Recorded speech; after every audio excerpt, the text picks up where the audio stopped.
In this video, we're going to show that Lagrangian mechanics is valid for constrained systems, no matter what the form is of the forces of constraint. In particular, it doesn't matter if we can write the forces of constraint as a gradient of a potential. We can entirely ignore the forces of constraint. In fact, as long as they are all they do is constrain the system, their conservativeness is not going to matter. Before we do that, though, I want to remind you about one little piece of calculus that will be useful, because we will be doing this proof slightly differently than what we did previously. So I'm going to take you back to a regular one-dimensional optimization problem of a function in one variable. Let's say that we seek the optimum of f of x. There are three of them here, but I'm just going to focus on this one here, which I'm going to call x naught. I'm also going to call the deviation from x naught delta, so that x equals x naught plus delta, or for that matter, the delta equals x minus x naught. Then we will Taylor expand around x naught.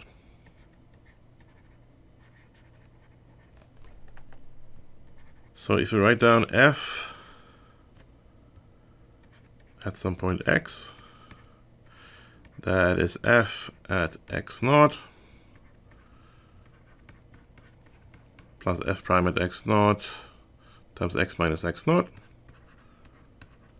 And then we have the square term here, which is proportional to the second derivative of f at x naught. And then there are higher order terms. So really what this means is if you take f minus f at x naught, which I'm going to call f naught, that's going to be equal to now this term, but since we look expanding here around x naught, well, that's equal to 0. All that's going to be left is just this. So it's 1/2 f double prime of x naught times x minus x naught squared, or if we like, delta squared. In other words, f minus f naught is equal to something that's on the order of delta squared. Okay, there's no linear term in delta. This is equivalent to saying that the derivative of f at x naught equal to 0, and that also means that x equals x naught is an optimum, or a stationary point. Okay? Hopefully that is clear, that this statement here is equivalent to this statement here. Okay, and we can show that we have an optimum either by doing this or by doing this. Right? Usually this is simpler, but it turns out when you're working with the calculus of variations, this is actually usually the simpler approach, and that's what we're going to adapt here. Okay, we're going to leave that aside for now, and we're going to concentrate here on proving that Lagrangian mechanics is valid in constrained systems, even if the force of constraint is non-conservative. So let's say that we have one particle, and we have one constraint. So that means that we're going from a Cartesian coordinate system x, y, z, which is r, to just two generalized coordinates, q1 and q2. So the standard variational problem means that we are looking for a path in this space now of generalized coordinates q1 and q2 that goes from some point A to some point B. Okay, and this is now incorporating the constraint. So q1 and q2 are chosen so that they automatically incorporate the constraint. Okay, so if you want to show this now,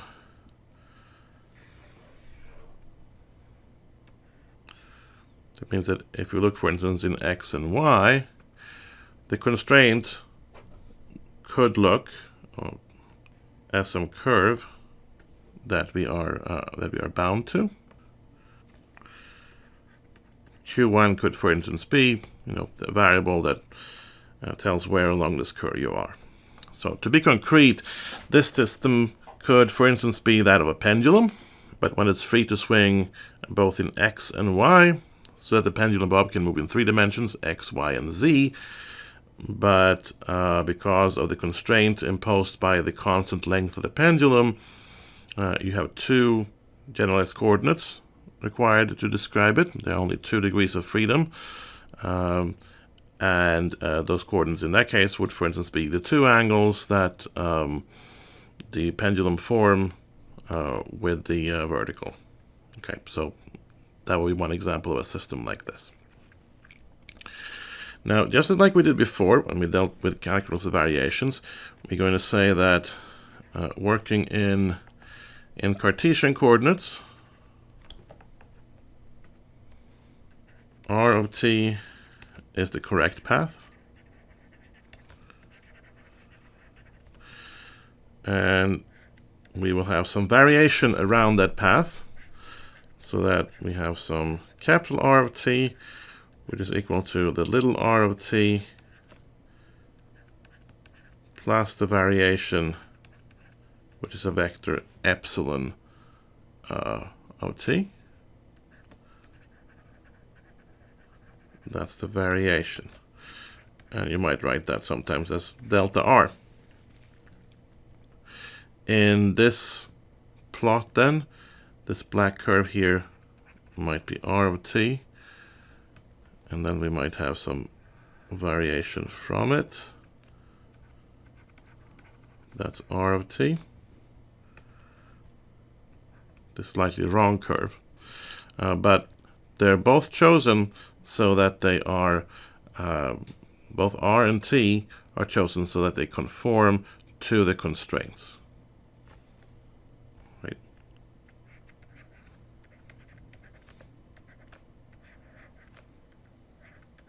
So specifically, this means that in this scenario here, I can draw an r here and little r there.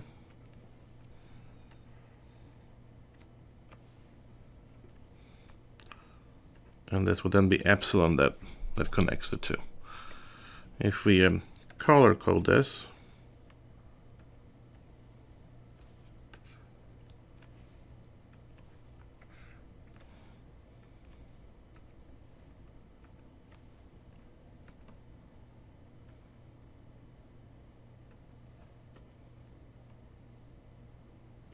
it might look like that.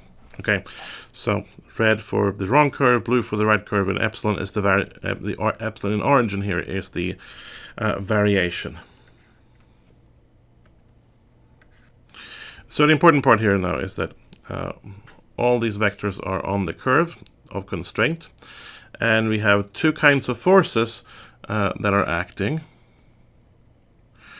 We will have constraint forces, which I'm going to call F constraint force, that might act on the particle. And they're acting perpendicular to the curve of constraint. And then we have some non-constraint forces, which I'm just going to call F. Okay. And of course, F is conservative, or at least it obeys the second condition of conservative forces. So we're able to write F equals minus the gradient of some u. And that u will depend on r. We can't necessarily do that for the constraint force. Okay, so dispensing with the color code here for a bit. We know that the action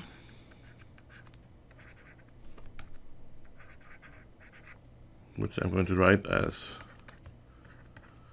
the Lagrangian, which depends on the correct path,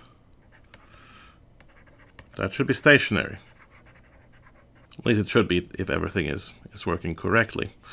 I'm going to now also write, this is now the action along the correct path, that's S naught. I'm also going to write S as the Lagrangian, or the integral of the Lagrangian around the variation of the correct path. Like that. Okay. So previously when we proved, or when we derived the Euler-Lagrange equations, what we did was that, well, we wrote the variation here as some parameter times a fixed function, and then we took the derivative with respect to that parameter. We set that derivative to 0, and then we found the Euler-Lagrange equation. We're going to do things a little bit differently here. This first approach corresponds to just setting the derivative of the function equals to 0 in a regular optimization. What we're going to do now is just say that if S naught is stationary, then what I'm going to call delta S, which is just S minus S naught, it's going to be proportional to epsilon squared. That's equivalent to this statement, right? If you take the function and subtract its value at the optimum, you will get something that's proportional to the displacement away from the optimum point squared. The linear term is gone. It's the same thing here, right? I'm writing down the change in action away from the stationary point. If that point really is stationary, well, then we should get something that's on the order of the variation squared. The linear term here is gone. So let's now see how we can write down delta S here. So we're going to start by writing down the same type of quantity for the Lagrangian. I'm going to say delta L is just the Lagrangian at R dot T minus the Lagrangian at little r dot and T. So that will be the kinetic energy at the variational path minus the kinetic energy at the correct path, and then the same thing for the potential. All right. So this is now equal to the following. We know what the kinetic energy is of a single particle.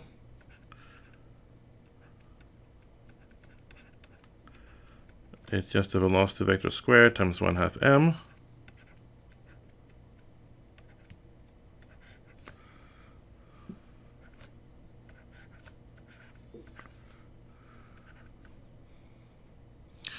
So let's now look, make a little box over here. And inside this box, I'm going to show a couple of things. First of all, if I take r dot plus epsilon dot squared minus r dot squared, we get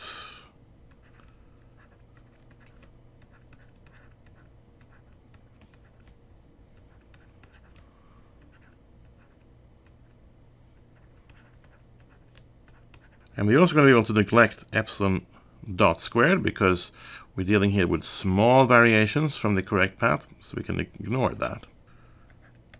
So this gives us that this is just equal to and then as far as the potential is concerned, also because epsilon is small, I'll write this here. Because epsilon is small, we can write that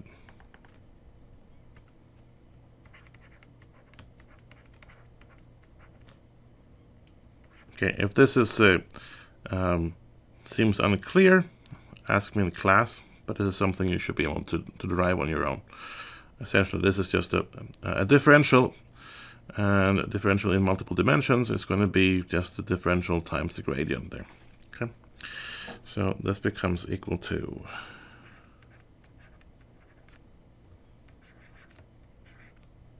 Okay, so we have that result.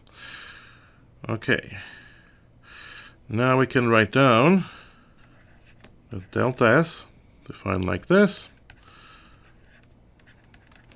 Well, that's just the integral of delta L.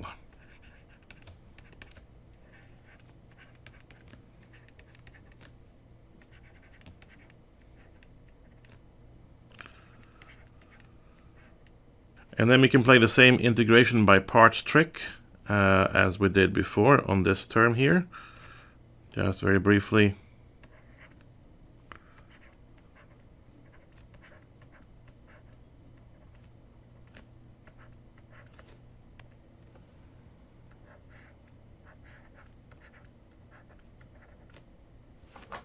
Where this is again equal to 0 because epsilon vanishes at the end points. So if you plug this in here, we then obtain, and I'm going to pull the m here, I'm going to put the minus sign here outside.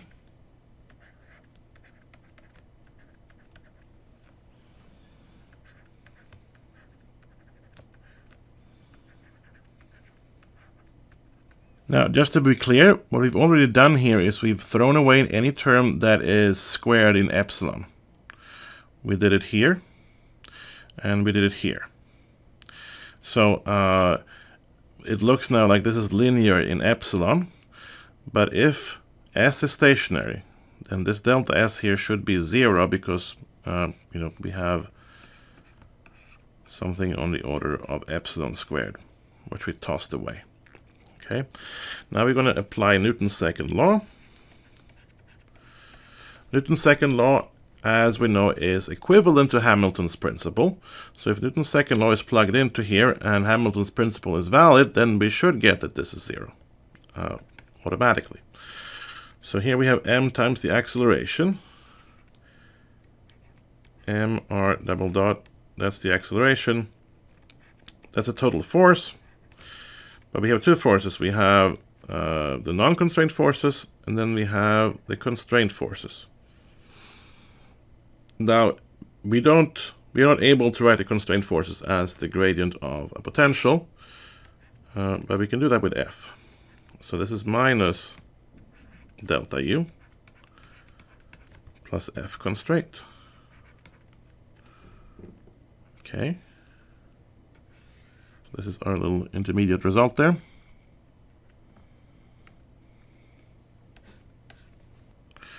And because that is true, that gives us then, if we just plug in this instead of mr dot here, we get that delta S is minus the integral from t1 to t2.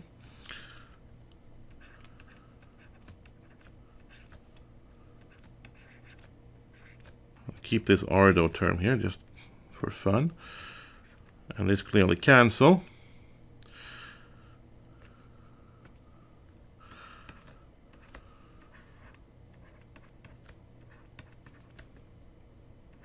Okay, so we get that epsilon, the variation, scalar with a constrained force, take the integral of that, and then we get terms on the order of epsilon square.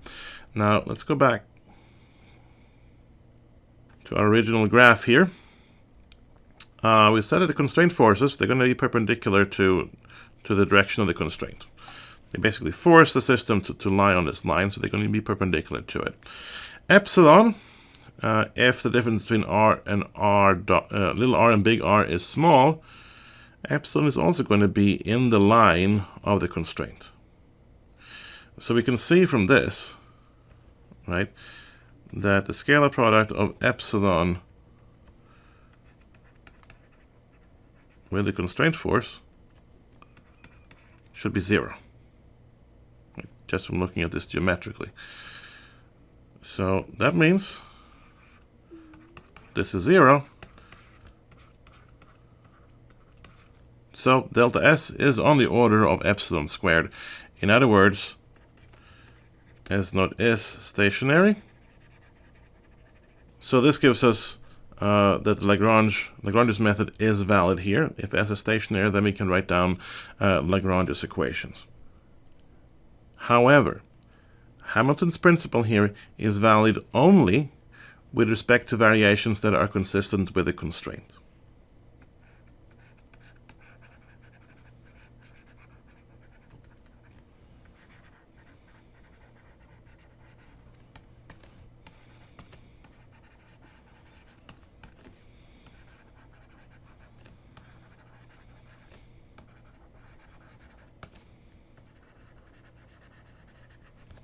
Right? If epsilon is not consistent with the constraint, then epsilon is not perpendicular to the f constraint, then this term is not 0, and this delta s here does have terms in it that are linearly proportional to linear terms in epsilon, and therefore it's not stationary. So for this to work, all the variations have to be consistent with the constraint. So we have to then, in this case, write s as the integral of t1 to t2 of the Lagrangian, depending on our generalized coordinates that are already automatically consistent with the constraint. Right? So specifically then, S is not stationary.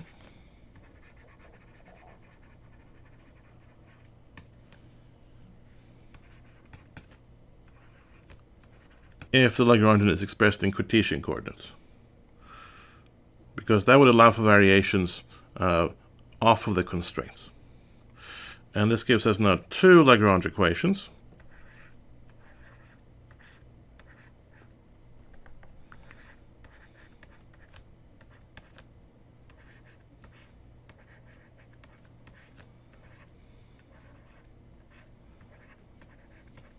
Not three, because we have the constraint that reduces the number of degrees of freedom from 3 to 1, and we get one Lagrange equation for each of those degrees of freedom, because the system is holonomic.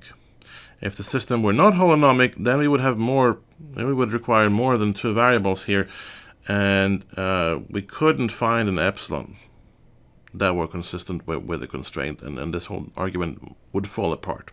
So the holonomic constraint is really necessary. We have to have the same number of generalized coordinates as we have degrees of freedom. Otherwise, none of this works. And we can easily generalize this to larger systems. So in general, if we have n particles and m holonomic constraints, that means that we get 3n minus m generalized coordinates. And that gives us the Lagrange equations.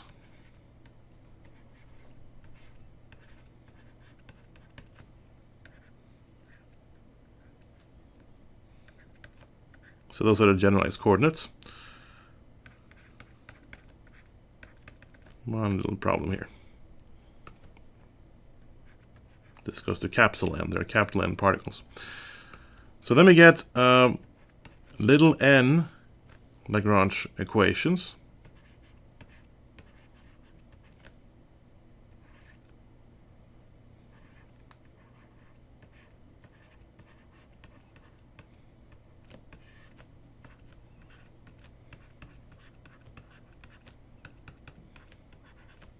So this is true in general. N particles, m holonomic constraints. That means we get 3n minus m generalized coordinates, and we get the same number of Lagrange equations to solve. And that's, of course, fewer than 3n. And in all the cases, we're going to treat significantly fewer. So it's important that you're able to make this change, particularly if you can't easily write down the forces of constraint as a conservative force, which is not always going to be possible.